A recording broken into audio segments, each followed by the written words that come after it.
Good day everyone, welcome to my channel. So in this tutorial video guys, we will learn how to use strlen, a function in C programming language that will count the length of a given string.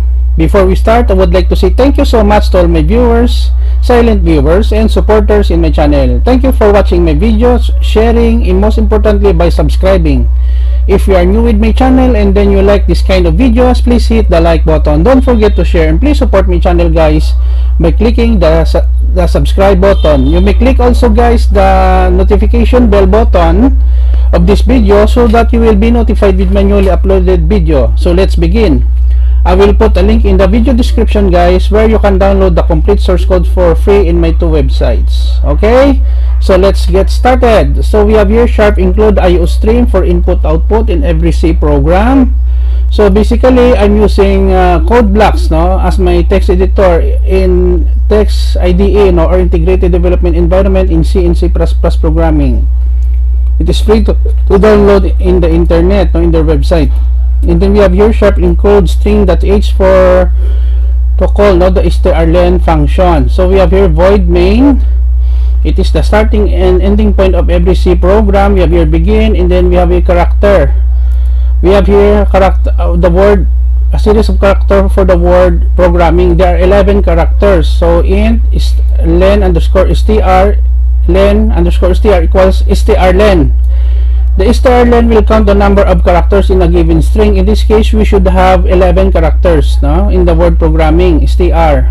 So this function can be found in this library file str. So we have here printf %s length. It will display the string the string here, and then the length. Okay, so that's it. We will close here our program. Okay, let us compile and run to see the result. So the word is programming. The length is 11 characters. Okay, the word is the length is okay.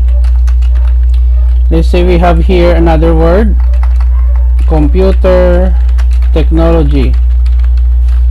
It will count also the spacing, the white space here it will count. Let us compile and run. Okay, so the word is computer technology. The length is 19. Okay, another example, let's say computers.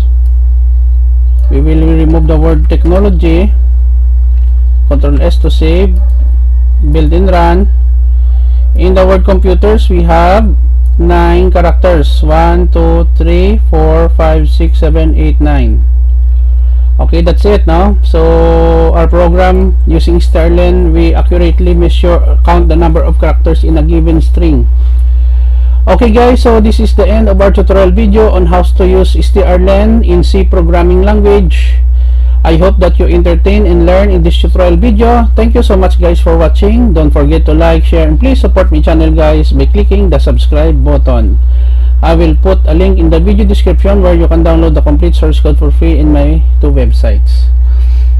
So see you in the next video tutorial guys. This is your friend Jake saying bye bye for now.